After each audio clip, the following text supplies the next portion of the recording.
હું સાહિત્યની વિદ્યાર્થીની છું. એક તરફ મને જયશંકર પ્રસાદજી, મહાદેવી વર્માજી, અગ્નેય, નિર્મલ વર્માજી આકર્ષિત કરે છે, તો બીજી તરફ મને સાર્ત્ર, હેન્ના એરેન્ટ, સિમોન દ બુઆ અને આલ્બેર કામો આકર્ષિત કરે છે. મને દિશા નથી મળી રહી અને આ પ્રશ્ન હું સૌથી મોટા દાર્શનિક સામે કરી રહી છું. તો તમે કોમ્પિટિશન આપવા આવશો? દાર્શનિક બની શકાતું નથી. આ કોઈ કરિયર થોડી છે, આ એક સિસ્ટમ છે. દુનિયા, જિંદગી, માણસ કેવી રીતે કામ કરે છે, તેમની આંતરિક પ્રણાલીઓમાં જઈને મશીનના કલપુર્જાઓને સમજવામાં આવે છે. અને તે માટે જિંદગીની ખૂબ નજીક આવવું પડે છે. એટલે કે દાર્શનિક બનવાનો અર્થ છે જિંદગી પાસેથી ખૂબ ખૂબ ચોટ ખાવી. અત્યારે તમે સિમોનનું નામ લીધું. આ બધાના બાપ ખબર છે કોણ હતા?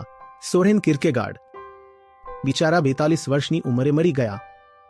તેઓ આજીવન દુઃખ, અપરાધ ભાવ અને આવી વસ્તુઓ સાથે ઝઝૂમતા રહ્યા, કારણ કે તેઓ એક અત્યંત ધાર્મિક ઘરમાં જન્મ્યા હતા, જ્યાં તેમના પિતાને દરેક સમય લાગતું કે કોઈ પાપ કે અપરાધનો પડછાયો તેમના ઘર પર છે. ઘરમાં સતત એક ઉદાસી અને અમંગળ વાતાવરણ રહેતું હતું. આ આખી પરિસ્થિતિમાંથી 2 દાયકા પસાર કર્યા પછી કિર્કેગાર્ડ કહે છે કે ના, આ જે ધર્મ બતાવવામાં આવી રહ્યો છે તે બરાબર નથી. કારણ કે તેમણે જોયું હતું કે લોક ધર્મ જ્યારે ઘરમાં ઘૂસી આવે છે ત્યારે ઘરની કેવી દુર્દશા થાય છે. તેમણે પોતે આ અનુભવ્યું હતું. તેઓ આમાં જીવ્યા હતા. એવી જ રીતે સ્પિનોઝા, એ માણસ પણ વહેલો મરી ગયો. તેને પણ ચર્ચે ત્રાસ આપી આપીને મારી નાખ્યો. તેની હાલત એટલી ખરાબ હતી કે તેણે લેન્સ ગ્રાઇન્ડર બનવું પડ્યું.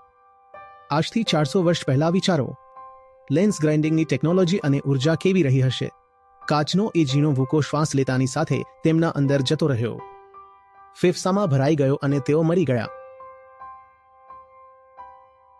ત્યારે જઈને તત્વજ્ઞાન પેદા થાય છે.